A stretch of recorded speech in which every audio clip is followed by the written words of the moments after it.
Muy buenos días, hoy día estamos en un nuevo capítulo de nuestro Café Clínico con un invitado nacional, el doctor Gonzalo Navarrete, un renombrado médico internista, geriatra y oncólogo del Hospital Clínico de la Universidad de Chile y la Fundación Arturo López Pérez. Me acompaña hoy día para entrevistarlo la doctora Constanza Bartolotti, internista y geriatra de nuestro departamento y docente de la universidad. ¿Cómo están? Buenos días. Buenos días, gracias. Buenos días, muchas gracias por la invitación. Gracias, Gonzalo, doctor, por la reunión clínica tan interesante, ¿cierto? Hoy día conversamos hartos conceptos nuevos sobre oncogeriatría. Sí. Eh, bueno, tuvimos hoy día la suerte, ¿verdad?, de que el doctor Gonzalo Navarrete pudiese acompañarnos en la reunión y que nos habló de muchos conceptos claves de la geriatría y cómo está envejeciendo, ¿verdad?, el mundo y Chile también, que no nos quedamos atrás. Y quería preguntarle, en fondo, ¿cómo ve usted este nuevo panorama para el desarrollo de esta especialidad? Bueno, muchas gracias por la invitación. La verdad es que he tenido como una estadía muy agradable acá en Temuco y por la recepción que me han dado. Y es una gran pregunta porque hoy día tenemos primero una doble tracción para que la oncogeriatría sea un tema de alta relevancia a nivel sanitario. Primero, el envejecimiento de la población, que ha sido acelerado en el mundo y especialmente en Chile. Somos el segundo país con más expectativa de vida de las Américas. Y por otro lado, el aumento de las enfermedades oncológicas en los años recientes, que ya la está posicionando como primera causa de muerte en Chile. Ambos fenómenos son además sinérgicos porque las personas con mayores de 65 años concentran más de la mitad de las enfermedades oncológicas de la población. Y este grupo, y esto va creciendo. Se supone que el 2030 van a llegar a ser 7 de cada 10 personas que tienen cáncer van a tener más de 65 años. Em, lo cual obviamente es un impacto gigante, pero además estas personas más frecuentemente tienen efectos adversos derivados de los tratamientos oncológicos, quirúrgicos, radioterapia, quimioterapia. Más de la mitad de las personas mayores de 65 años tienen efectos adversos o toxicidad moderada, severa, producto de los tratamientos oncológicos. Entonces, esto demanda obviamente un abordaje diferenciado y especializado cuando una persona mayor tiene una enfermedad oncológica, porque además sabemos que la edad cronológica es un pésimo predictor de la salud de una persona. Hay otras variables como la enfermedad, la edad biológica, las comorbilidades o las otras enfermedades que tiene la persona, el contexto social en el que se desenvuelve y la red de apoyo obviamente que tiene. Todos esos factores hacen que una persona puede tener 80 años y estar en muy buenas condiciones y tolerar muy bien un tratamiento oncológico, por ejemplo, para un cáncer gástrico o de vesícula, que Temuco de las ciudades que tienen una mayor prevalencia de ese tipo de enfermedades.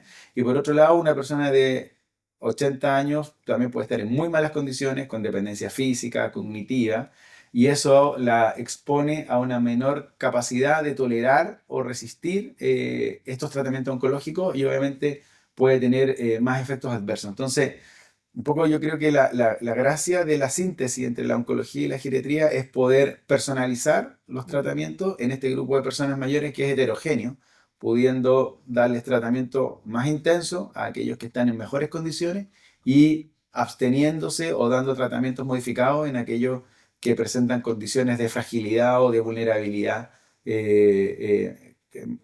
mayor. Entonces, esta es una disciplina relativamente reciente que ha tenido su auge, yo diría, como desde el 2018 en adelante, y en Chile desde 2020. Hoy día, afortunadamente, hay más hospitales que tienen geriatras participando en los equipos oncológicos. Acá en la región hay 3 geriatras, pero por ejemplo en Rancagua hay una, y hay regiones donde no hay geriatra y tampoco hay un abordaje diferenciado para las personas mayores que tienen enfermedad oncológica. Entonces, es un desafío. Afortunadamente ha ido aumentando la disponibilidad de la evaluación oncogeriátrica, pero todavía estamos muy lejos de tener una cobertura real para la gran demanda que se está generando. Y yendo a eso como del desafío y la medicina personalizada, que lo hemos visto en diferentes áreas, ¿cierto? Que es como lo que viene, yo creo que es algo totalmente lógico empezar a individualizar las terapias, las dosis, como tú mencionaste. ¿Qué es esto de la valoración geriátrica integral? Nuestros estudiantes tenían el concepto súper claro, pero quizás aclarar para el resto en qué consiste o qué cosas debiéramos fijarnos para catalogar algo a alguien como robusto. A mí me gustó eso. ¿Cómo llego robusto yo a enfrentarme a una enfermedad así? Sí, la valoración geriátrica integral es una sistematización de evaluaciones o de tamizajes de distintas esferas de lo que compone la salud biopsicosocial de una persona mayor. Y estas evaluaciones abarcan desde aspectos no solo biomédicos, como las enfermedades y los medicamentos que toma alguien, sino también cognitivos, anímicos, es decir, si hay presencia de demencia o deterioros cognitivos, si hay presencia de depresión, además la esfera funcional, que es cómo la persona se desenvuelve en un entorno, y aspectos sociales, que es decir, qué red de apoyo tiene, quiénes componen su grupo familiar, dónde vive, si está en sectores de ruralidad o no, e incluso hasta diferencias culturales, que pueden ser también étnicas. Entonces, la evaluación genética integral es un esfuerzo por abordar integralmente a una persona mayor y poder establecer planes terapéuticos ajustados a esa realidad. Es una, es una, es una evaluación que en general es compleja, que requiere un alto entrenamiento, no cualquier persona lo puede hacer, eh, pero que tiene probados beneficios en oncogeriatría. Cuando uno ve que hay estudios que comparan a aquellas personas mayores que tienen un comanejo entre un geriatra y un oncólogo versus aquellas personas que solo son por el grupo oncológico, las que tienen este abordaje oncogeriátrico tienen menos toxicidad, o sea, hacen menos efectos adversos derivados de la quimioterapia. Y que son efectos adversos, además, se hospitalizan menos, se discapacitan menos, producto de los tratamientos oncológicos. Además, tienen menos consulta al servicio de urgencia, producto de estos efectos adversos, y menos hospitalizaciones. Y tienen además mejor calidad de vida. Entonces, afortunadamente, en los últimos 4 años ha habido una evidencia creciente de que este comanejo permite que las personas mayores transiten por este camino de los tratamientos oncológicos de mejor forma. Y es por eso que hoy día todas las sociedades internacionales recomiendan que toda persona mayor de 65 años que va a iniciar un tratamiento oncológico debiera tener una valoración geriátrica. Sí, pero la valoración genética, bueno, ahora estamos hablando de oncología, ¿verdad? Pero también se da en otros escenarios de manera muy importante, porque en el fondo, como el envejecimiento es heterogéneo, es muy importante individualizar siempre las terapias. Entonces, en cardiogeriatría o en traumatología o pacientes que van a cirugía, también la VGI en el fondo es como un lente que se pone el geriatra para evaluar todos estos dominios del paciente, en el fondo, y ver cómo lo puede ayudar mejor. De qué manera podemos darle más beneficios y disminuir los riesgos. O sea, no solo pensar en mortalidad, ¿cierto? O la sobrevida, sino que también pensar, como decías tú, en calidad de vida, cómo va a enfrentar esta persona. Y hablaste de un concepto que me gustó, que es importante recalcar, que es la toxicidad del tiempo, que uno se expone, ¿cierto?, cuando recibe estos tratamientos. Sí, ahí creo que iba justo cuando Constanza estaba hablando, y vinculando con tu pregunta, otra de las cosas que hace la valoración geriátrica integral es poder develar las preferencias de los pacientes. Sí. Que eso es tremendamente importante porque en distintas edades de la vida y en distintos contextos biográficos, una persona puede darle distinto valor a distintos escenarios. Por ejemplo, puede haber una persona que le dé mucho valor a vivir mucho, independientemente del cómo. Sí. Pero en general uno ve que la mayoría de las personas mayores les interesa más el cómo que el cuánto. O sea, cómo voy a vivir más que cuánto tiempo voy a estar. Pero también es súper heterogéneo. Entonces es importante como abrir la conversación de que planteándole los datos a los pacientes, de mire, este es el beneficio que usted tiene, estos son los efectos adversos para este cáncer, saber qué es lo que esa persona más le importa y poder estructurar un plan como un traje a la medida, como si fuera un sastre, en base a lo que esa persona quiere. Y eso de las preferencias igual es importante porque, por ejemplo, he tenido pacientes mayores que una señora, para ella le importaba mucho lograr estar viva hasta el final del año pasado, porque se graduaba su nieto de la universidad. Y para ella eso era tremendamente importante y ella quería, doctor, por favor, quiero por lo menos ver a mi hijo o quiero ver a mi hija casarse, por ejemplo. Eso puede ser muy importante para una persona. Puede ser más importante que cualquier cosa. Pero por otro lado, he tenido otros pacientes que me dicen, ¿sabe qué, doctor? Yo ya tengo 86 años, he vivido una vida plena, he hecho todo lo que he querido y ahora me interesa que este último tiempo estar en mi casa con mi familia y que sea un tránsito lo más sano posible. Y no quiero, colgándome de la pregunta de la toxicidad del tiempo, no quiero que ese tiempo estar en el hospital yendo a controles médicos, poniéndome la quimioterapia, haciéndome exámenes de sangre y perdiendo este tiempo valioso que me queda en el hospital. Y para mí es más importante, ojalá eso disfrutarlo en la casa, con mi familia y ojalá fallecer en mi casa. Entonces, develar esa heterogeneidad, esa diferencia de preferencia es importante y es parte del arte de la medicina.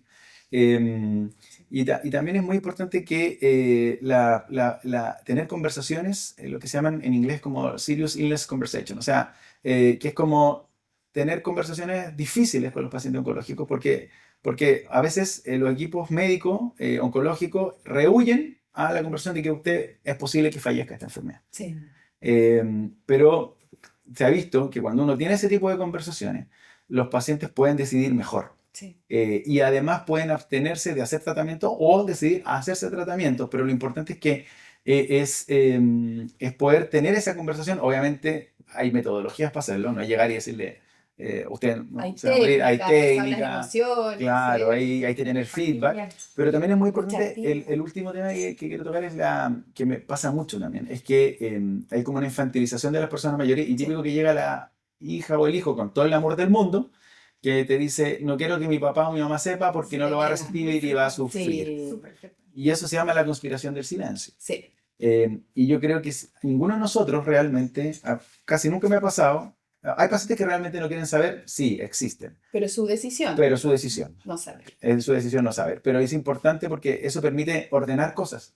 Permite, no sé, pues a veces despedirte de personas que querías despedirte.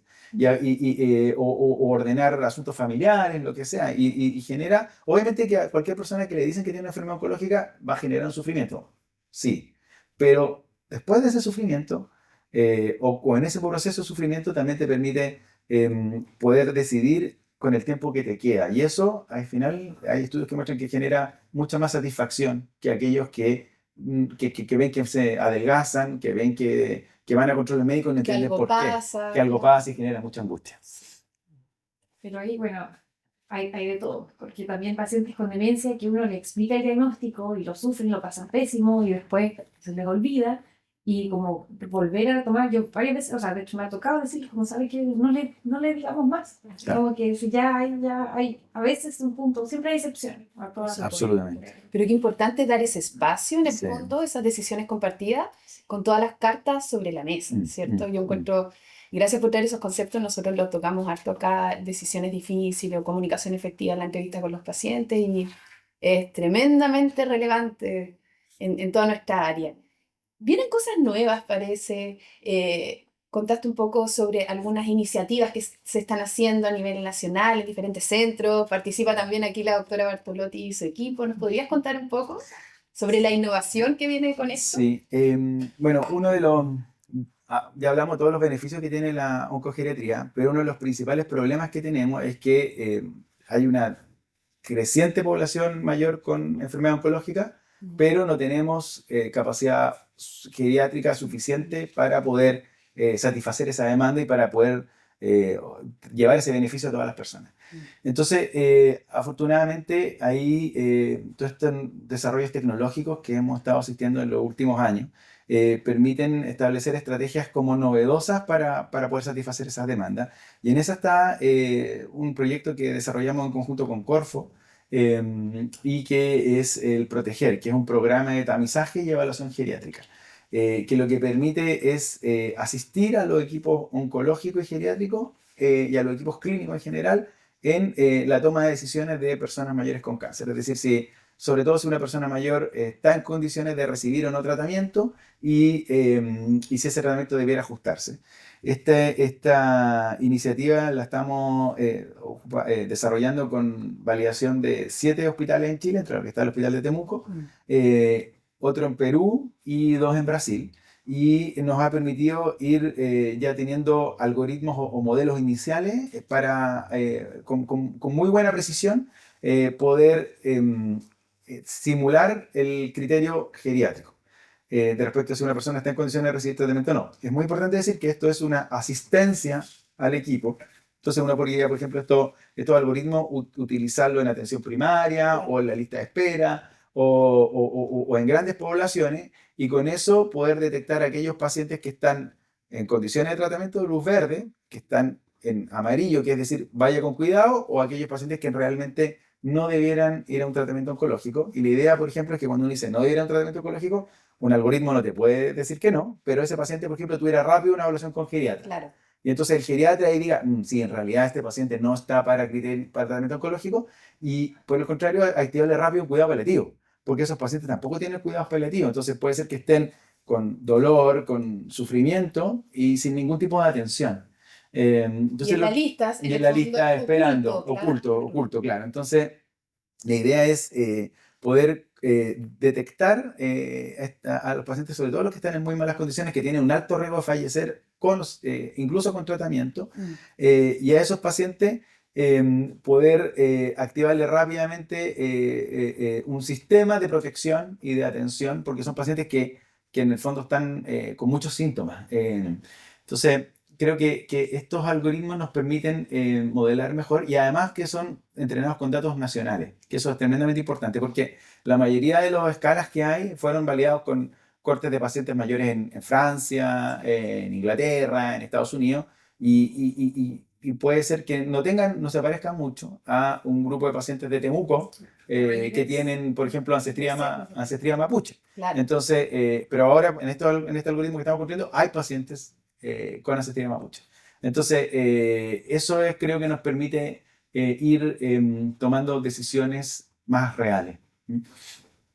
Qué interesante lo que dices tú, entrenar en el fondo esta inteligencia, ¿cierto? Asesora.Nosotros hablamos acá de medicina aumentada con IA, ¿no? Eso, perfecto. ¿Cierto? Sí, en el fondo está el... Muy buen concepto, no me lo voy a llegar. Ajá, está patentado. No, mentira. Constancia, en tu experiencia acá, doctora, ¿cómo ha funcionado esto de la evaluación geriátrica integral? ¿Participan en el comité oncológico? Claro, bueno, cómo funciona es que como son tantos pacientes y somos pocos los geriatras que nos dedicamos a hacer evaluación geriátrica integral a pacientes con cáncer, el primer tamizaje viene del Comité Oncológico Central. Y ahí se deriva al paciente al geriatra en el fondo para ver justamente cuál es el mejor tratamiento para ese paciente. Entonces, yo tengo un policlínico que es exclusivo para pacientes de oncogeriatría y ahí les hago valoración geriátrica integral a cada uno y vemos en el fondo que la gran mayoría de estos pacientes están dentro de la esfera de vulnerabilidad. Y ahí me gustaría mencionar que en realidad los geriatras nunca trabajamos solos. O sea, también hay un equipo multidisciplinario muy importante que está detrás para poder optimizar ciertas condiciones en el fondo y prehabilitar a los pacientes que sí podrían acceder como a tratamientos más sistémicos en el fondo y también como es de toda la región, o sea, ayer por ejemplo vi pacientes de Angol, de Melipeuco, vienen de todas partes de la Araucanía y como en el fondo la red trabaja también para activar cuidados paliativos en esos pacientes, es como muy lindo de ver, de cómo pueden los pacientes acceder más rápido a cuidados paliativos y no tener que viajar, porque para un paciente que vive en Angol, tener que venir a una terapia sistémica 1, 2 veces al mes, en el fondo, es mucho. Sí. Entonces, no solo el tiempo, sino que también es todo el esfuerzo familiar. Y el costo, por ejemplo, en Santiago me acuerdo que una paciente que había puesto un peaje de la localidad que ella venía, que costaba 5.000 pesos. Sí. Entonces, y se lo tenía que costear ella. Claro. Hay un estudio que muestra que en los últimos 2 años de una enfermedad oncológica, o sea, de vida de un paciente que le diagnostica una enfermedad oncológica, la mitad pierde todos ahorros de toda su vida, porque hay mucho gasto de bolsillo, hay muchas cosas que el sistema no financia.